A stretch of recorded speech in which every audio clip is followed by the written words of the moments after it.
Hello बच्चों, नमस्ते। मैं गुरुग्राम फ्रॉम E2FE। आज हम सब प्रोपगेशन ऑफ साउंड के बारे में पढ़ेंगे। कैसे साउंड एक जगह से दूसरी जगह पहुंच जाता है, कैसे वहां तक चला जाता है, इसके पीछे क्या कारण है, क्या मैकेनिज्म है, वो सब हम सब पढ़ेंगे। Propagation of sound. What is propagation of sound? Propagation of sound is a process by which sound waves travel through a medium from the source to the listener. तो जो प्रोपगेशन ऑफ साउंड है वो एक ऐसा process है जिससे कि sound wave जो है सोर्स जहाँ पे कि वो बन रहा है वहाँ से ट्रैवल करते हुए लिसनर तक जो सुन रहा है वहाँ तक पहुँचता है। Propagation of sound is the transmission of sound energy through a material medium by the vibration of its particle. Medium of sound. A medium is any material substance through which sound can travel. Types of medium, solid, liquid, gas. तो जो medium होता है वो किसी भी तरह का ऐसा मटेरियल होता है जिससे साउंड पास कर सकता है, क्योंकि साउंड जो है वो मैकेनिकल वेव होता है ना, और उसको मीडियम चाहिए होता है ट्रैवल करने के लिए। बिना मीडियम के वो ट्रैवल नहीं कर सकता है।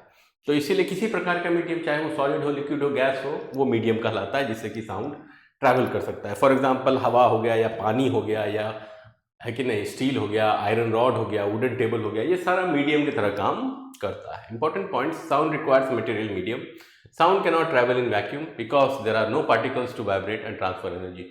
तो आवाज़ जो है उसको मटेरियल मीडियम चाहिए होता है ट्रैवल करने के लिए, और आवाज़ जो है वो वैक्यूम में ट्रैवल नहीं कर पाता है, क्योंकि वैक्यूम में कुछ होता ही नहीं है, कोई मीडियम होता ही नहीं है, कोई पार्टिकल होता ही नहीं है। तो फिर पार्टिकल वाइब्रेट कैसे करेगा, साउंड एनर्जी जो होगा एक पार्टिकल से दूसरे पार्टिकल में ट्रांसमिट कैसे होगा। इसीलिए साउंड जो है वैक्यूम में ट्रैवल नहीं करता है कि नहीं। How does sound travel? Sound travel कैसे करता है? तो supposing a tuning fork is struck, the tuning fork vibrates, it pushes nearby air particles together, this forms a region of high pressure called compression। तो मान लेते हैं कि एक ट्यूनिंग फॉर्क है, उसको हम सब स्ट्रक करके वाइब्रेट करवा दिए हैं, वो वाइब्रेट कर रहा है, साउंड बना रहा है। तो क्या होता है, ट्यूनिंग फॉर्क वाइब्रेट करता रहता है, उसका जो आर्म होता है यू शेप्ड, वो वाइब्रेट करते रहता है, और वो अपने आसपास जो एयर पार्टिकल है उसको स्ट्राइक करते रहता है, अपना एनर्जी उसको देते रहता है, जिसके कारण जो एयर पार्टिकल है वो वाइब्रेट करने लगता है कि नहीं। और हाई प्रेशर रीजन, जिसको कंप्रेशन बोला जाता है, वो बनाता है कि नहीं। अब मान लीजिए जब ट्यूनिंग फॉर्क आगे जाता है तो हाई प्रेशर बनाता है, जब पीछे आता है तो फिर लो प्रेशर रीजन बनाता है, जिसको रेयरफैक्शन बोला जाता है। इस तरह से हवा में कंप्रेशन, रेयरफैक्शन बनते जाता है, जो कि प्रेशर वेव हुआ एक तरह से, high pressure low pressure, high pressure low pressure, और इस तरह से जो साउंड है वो मीडियम में आगे बढ़ते जाता है कि नहीं। These compressions and rarefactions move forward through the medium. When they reach our ears, we hear the sound. तो फिर यही कंप्रेशन रेयरफैक्शन करते हुए जो साउंड है वो मीडियम में आगे बढ़ता है, चाहे वो मीडियम हवा हो या पानी हो या स्टील हो, कुछ भी हो, यही होता है, कंप्रेशन रेयरफैक्शन बनता है, और इस तरह से फिर हमारे कान तक आता है, फिर हम उस आवाज़ को सुन पाते हैं। The particles of the medium do not travel from the source to the listener, they only vibrate about their mean position while transferring energy to the neighbouring particles. तो मीडियम का जो पार्टिकल है वो कहीं नहीं जाता है, वो बस अपने मीन पोजीशन से वाइब्रेट करता है और अपना एनर्जी जो है अपना नेबरिंग पार्टिकल को दे देता है, और इसी तरह से एनर्जी आगे मूव करते रहता है। मतलब साउंड का जो वेव मूव करता है उसमें मैटर मूव नहीं करता है, मैटर वाइब्रेट करता है, एनर्जी मूव करता है, वेव मूव करता है, मैटर अपनी जगह पे ही रहता है, मैटर सिर्फ वाइब्रेट करता है। Propagation through particle vibration, consider a row of air particles A to B, B to C, C to D, D to E. When particle A vibrates, it pushes particle B, B pushes C, C pushes D, D pushes E. Again, thus energy moves forward. तो consider करते हैं कि एक row of particle है, A के बगल में B है, B के बगल में C है, C के बगल में D है, D के बगल में E है। तो जब A वाइब्रेट करने लगता है तो अपना एनर्जी B को दे देता है, फिर B वाइब्रेट करने लगता है, उसका एनर्जी B को मिल गया, फिर B वाइब्रेट करने लगा, B अपना एनर्जी C को दे दिया, फिर C वाइब्रेट करने लगा, C अपना एनर्जी D को दे दिया, फिर D वाइब्रेट करने लगा, फिर D अपना एनर्जी E को दे दिया। तो इस तरह से एनर्जी आगे बढ़ते रहता है। एक जो है वो E के पोजीशन पे नहीं आया है, A अपने पोजीशन पे ही है, B भी अपने पोजीशन पे ही है, सब अपने पोजीशन पे है, मगर जो एनर्जी है वो आगे बढ़ते जा रहा है। सब अपने अपने पोजीशन पे वाइब्रेट करता है और अपना एनर्जी अपने बगल वाले को, अपने नेबर को दे देता है, और इस तरह से एनर्जी जो है आगे बढ़ते रहता है। Particles remain nearly eight their original position, और पार्टिकल अपने ओरिजिनल पोजीशन पे ही रहता है, वो बस वाइब्रेट करके एनर्जी को बांट देता है, दे देता है। इसके बाद है compression. Compression is the region where particles are close together. Compression ऐसा रीजन है जहां सारा पार्टिकल सब पास पास आ जाता है, इसको हाई प्रेशर रीजन भी बोला जाता है। Characteristics high pressure high density particles crowded together symbol capital C.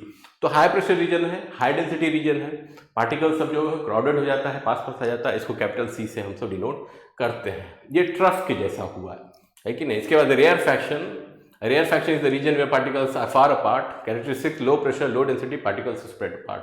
तो रेयर फ्रैक्शन रीजन जो होता है वहां पे पार्टिकल्स दूर दूर हो जाता है, ये लो प्रेशर रीजन है या लो डेंसिटी रीजन होता है, पार्टिकल सब दूर दूर हो जाता है, ये क्रस्ट के जैसा होता है। सिंबल कैपिटल आर से डिनोट होता है। तो कंप्रेशन और रेयर फ्रैक्शन का डायग्राम ऐसा ही होता है। कंप्रेशन के बगल में रेयर फ्रैक्शन, रेयर फ्रैक्शन के बगल में फिर से कंप्रेशन, कंप्रेशन के बगल में फिर से रेयर फ्रैक्शन, फिर रेयर फ्रैक्शन के बगल में कंप्रेशन। और इस तरह से कंप्रेशन में जो होता है पार्टिकल सब पास पास आ जाता है जैसा कि देख रहे हैं हम, और यहाँ पे पार्टिकल सब ज़्यादा हो जाता है और यहाँ पे हाई प्रेशर बन जाता है, हाई और हाई डेंसिटी बन जाता है। इसके बगल में फिर रेयर फ्रैक्शन बनता है, यहाँ लो प्रेशर लो डेंसिटी बन जाता है, फिर इसके बगल में फिर कंप्रेशन बनता है, हाई प्रेशर हाई डेंसिटी बनता है, फिर इसके बगल में फिर रेयर फ्रैक्शन बनता है, यहाँ पे लो प्रेशर लो डेंसिटी बनता है। और इसी तरह से high pressure low pressure high pressure low pressure compression rarefaction करते हुए वेव आगे बढ़ता है, एनर्जी वेव आगे बढ़ता है, साउंड वेव आगे बढ़ता है। A sound wave is made of alternate compressions and rarefactions. Sound travels as a longitudinal wave. तो साउंड जो है वो लॉन्गिट्यूडनल वेव होता है जिसमें कि जो डिस्टर्बेंस होता है पार्टिकल का वो पैरेलल होता है डायरेक्शन ऑफ मोशन में, मतलब इधर जा रहे हैं तो वाइब्रेशन भी उसी तरफ होता है, लेकिन इसको लॉन्गिट्यूडनल हो जाता है। और ट्रांसवर्स में होता है कि वेव इधर जा रहा है तो वाइब्रेशन उसके परपेंडिकुलर होता है, जैसे कि ऐसे हुआ, है कि नहीं। तो ये ट्रांसवर्स हुआ, ट्रांसवर्स में वाइब्रेशन इधर होगा, मोशन इधर होगा, है कि नहीं। लॉन्गिट्यूडनल में वाइब्रेशन भी इधर ही होगा और मोशन भी इधर ही होगा। तो particles vibrate parallel to the direction of wave travel, इसलिए साउंड वेव जो है वो लॉन्गिट्यूडनल वेव है कि नहीं। A wave in which particles vibrate parallel to the direction of wave propagation is called a longitudinal wave. Example sound in air, sound in water, sound in solid. तो ऐसा wave जिसमें कि particle जो है vibrate करते हैं parallel to the direction of propagation, नहीं मतलब जो प्रोपगेशन का डायरेक्शन है उसी के पैरेलल वाइब्रेशन का भी है कि नहीं डायरेक्शन है, तो उसको लॉन्गिट्यूडनल वेव बोला जाता है। जैसे साउंड हवा में हो या फिर वाटर में हो, सॉलिड में हो, ये लॉन्गिट्यूडनल वेव ही बनाता है। तो इस क्लास के लिए इतना ही। आई होप आपको समझ में आया होगा। अगर आपको हमारा कंटेंट अच्छा लगता है तो लाइक कीजिए, सब्सक्राइब कीजिए, कमेंट कीजिए। हमारा जो साइट है e2fe.in उसको विजिट कीजिए, देखिए आपको क्या अच्छा लग रहा है, क्या सूट कर रहा है, और हमारे साथ आगे बढ़िए। धन्यवाद।